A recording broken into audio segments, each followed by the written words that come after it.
ಧನುರಾಶಿ, ನಿಮಗೆ ಇವತ್ತು ವ್ಯವಹಾರಗಳಲ್ಲಿ ಒಳ್ಳೆಯ ಅವಕಾಶಗಳು, ಹೊಸ ವ್ಯಕ್ತಿಗಳ ಪರಿಚಯದಿಂದ ನಿಮ್ಮ ಕರ್ತವ್ಯವು ಅಭಿವೃದ್ಧಿಗೊಳ್ಳುವಂಥ ಸಾಧ್ಯತೆಗಳು ಚೆನ್ನಾಗಿದೆ. ಆದರೆ ಆರೋಗ್ಯದ ವ್ಯತ್ಯಾಸಗಳು ಕಾಣಿಸುವ ಲಕ್ಷಣ ಇದೆ. ದೇಹದಲ್ಲಿ ಕ್ಷೀಣತೆ, ಪಿತ್ತ ಸಂಬಂಧಪಟ್ಟ ಸಮಸ್ಯೆಗಳು ಎದುರಾಗುವ ಲಕ್ಷಣವಿದೆ. ಅದರಿಂದ ನಿಮ್ಮ ದೈನಂದಿನ ಕಾರ್ಯಕ್ಷೇತ್ರಗಳಲ್ಲಿ ಹೆಚ್ಚಿನ ಗಮನ ಇಟ್ಟುಕೊಳ್ಳುವ ಪ್ರಯತ್ನ ತಾವು ಮಾಡುವುದು ಬಹಳ ಒಳ್ಳೆಯದು. ತಾವು ಮಾಡಬೇಕಾದಂತಹ ಆರಾಧನೆ ಇವತ್ತಿನ ದಿನ ದುರ್ಗಾದೇವಿಗೆ ಮಹತ್ವವಾದ ಪ್ರಾರ್ಥನೆಯನ್ನು ಮಾಡಿ, ಮನೆಯಲ್ಲಿ ದೇವಿಗೆ ಸಂಬಂಧಪಟ್ಟ ಯಾವುದಾದ್ರೂ ಲಲಿತ ಸಹಸ್ರನಾಮ ಪಾರಾಯಣವೋ ಅಥವಾ ಮೊಬೈಲ್ನಲ್ಲಿ ಅದನ್ನು ಕೇಳಿಕೊಂಡು ದೇವರ ಎದುರಿಗೆ ಧ್ಯಾನಾಸಕ್ತರಾದರೆ ಒಳ್ಳೆಯ ಫಲವನ್ನು ಅನುಭವಿಸುವ ಲಕ್ಷಣವಿದೆ. ಮಕರ ರಾಶಿ, ಈ ದಿನ ನಿಮಗೆ ಹಿರಿಯರೊಂದಿಗೋ ಅಥವಾ ನಿಮ್ಮ ಮಕ್ಕಳ ವಿಷಯದಲ್ಲಿಯೋ ಕೆಲವು ಸಂದಿಗ್ಧ ಪರಿಸ್ಥಿತಿಗಳು ಎದುರಾಗುವಂಥ ಸಾಧ್ಯತೆ ಜಾಸ್ತಿಯಾಗಿದೆ. ಅಶುಭ ವಾರ್ತೆಗಳನ್ನು ಕೇಳುವ ಸಾಧ್ಯತೆಯೂ ಇರಬಹುದು.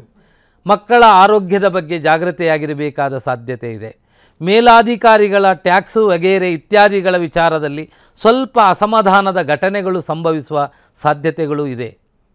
ಅದರಿಂದ ತಮ್ಮ ವ್ಯಾವಹಾರಿಕಕ್ಕೆ ಸಂಬಂಧಪಟ್ಟ ಎಲ್ಲ ಪತ್ರಗಳನ್ನು ಸರಿಯಾದ ವ್ಯಕ್ತಿಗಳಲ್ಲಿ ತಿಳಿದು ಅದನ್ನು ಸಮಾಲೋಚನೆ ಮಾಡುವುದು ಒಳ್ಳೆಯ ಫಲ.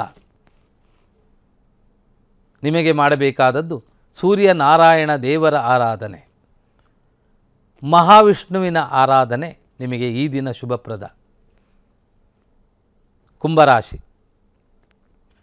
ಕುಂಭರಾಶಿಯವರಿಗೆ ನಿಮ್ಮ ಸಾಧನೆಗೆ ಪ್ರಶಂಸೆಗಳು ಚೆನ್ನಾಗಿ ಕೇಳಿಬರುವ ಒಳ್ಳೆಯ ಲಕ್ಷಣಗಳಿದೆ.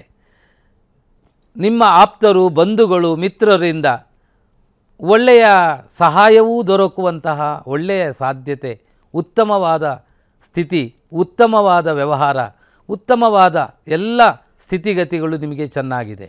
ಆದರೆ ಆರೋಗ್ಯದಲ್ಲಿ ಜಾಗ್ರತೆ ಇರಬೇಕು. ಕಾರ್ಯಕ್ಷೇತ್ರದ ಒತ್ತಡದಿಂದ ದೇಹದ ಸಂಬಂಧಪಟ್ಟ ಎಲುಬಿಗೆ ಸಂಬಂಧಪಟ್ಟಂತಹ ಸಮಸ್ಯೆಗಳು, ಬೆನ್ನು ನೋವು, ಕಾಲು ಇತ್ಯಾದಿಗಳ ಭಾಗದಲ್ಲಿ ಸಮಸ್ಯೆಗಳು ಕಾಣಿಸಿಕೊಳ್ಳುವ ಲಕ್ಷಣ ಜಾಸ್ತಿಯಾಗಿದೆ. ಆಹಾರ ಪದ್ಧತಿಗೆ ಮಹತ್ವ ಕೊಡಬೇಕು. ತಾವು ಮಾಡಬೇಕಾದ ಆರಾಧನೆ ಶನಿದೇವರ ಪ್ರಾರ್ಥನೆ, ಮುಖ್ಯಪ್ರಾಣದೇವರ ಆರಾಧನೆ, ಹಾಗೆ ಶಿವಪಂಚಾಕ್ಷರಿ ಪ್ರಾರ್ಥನೆಯನ್ನು ನಿಮ್ಮ ಮನೆಯಲ್ಲಿ ದೇವರ ಎದುರಿಗೆ ಪ್ರಾರ್ಥನೆ ಮಾಡುವುದರಿಂದ ಇಷ್ಟಾರ್ಥ ಸಿದ್ಧಿ. ಮೀನರಾಶಿ, ನಿಮಗೆ ಈ ದಿನ ಅವಿವಾಹಿತರಿಗೆ ವಿವಾಹದ ಬಗ್ಗೆ ಕೆಲವು ನಿರ್ಧಾರವನ್ನು ತೆಗೆದುಕೊಳ್ಳುವ ಸಾಧ್ಯತೆಗಳು ಇರುತ್ತೆ. ದೂರ ಪ್ರಯಾಣ ಮಾಡುವ ಅವಕಾಶಗಳಿದೆ. ನಿಮ್ಮ ಕೆಲಸಕ್ಕೆ ಅಥವಾ ನಿಮ್ಮ ಕಾರ್ಯಕ್ಕೆ ಮೆಚ್ಚಿ ಸಾಮೂಹಿಕ ಪ್ರಶಂಸೆಗಳು ಬರುವ ಸಾಧ್ಯತೆಗಳಿದೆ.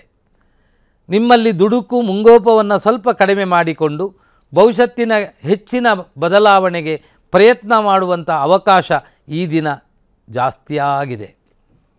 ಅದರಿಂದ ನಿಮ್ಮ ಪ್ರಯತ್ನಕ್ಕನುಗುಣವಾದಂತಹ ಫಲಗಳು ಈ ದಿನ ನಿಮ್ಮ ಪಾಲಿಗೆ ಉಂಟಾಗುತ್ತೆ. ಕನ್ನಡಿಗರ ಮೆಚ್ಚಿನ ನಿಮ್ಮ ನ್ಯೂಸ್ 18 ಕನ್ನಡ ಈಗ ವಾಟ್ಸ್ಆಪ್ನಲ್ಲಿಯೂ ಲಭ್ಯ. ಕರ್ನಾಟಕ ಮತ್ತು ದೇಶ ವಿದೇಶದ 360 ಡಿಗ್ರಿ ಸುದ್ದಿ ವಿವರವನ್ನ ನೀವು ನಿಮ್ಮ ಕೈ ಬೆರಳುಗಳಲ್ಲಿಯೇ ಪಡೆಯೋದಿಕ್ಕೆ ಈ QR ಕೋಡ್ ಅನ್ನು ಸ್ಕ್ಯಾನ್ ಮಾಡಿ. ನಮ್ಮ ಚಾನೆಲ್ ಅನ್ನು ಫಾಲೋ ಮಾಡಿ, ನೋಟಿಫಿಕೇಶನ್ ಆನ್ ಮಾಡಿ.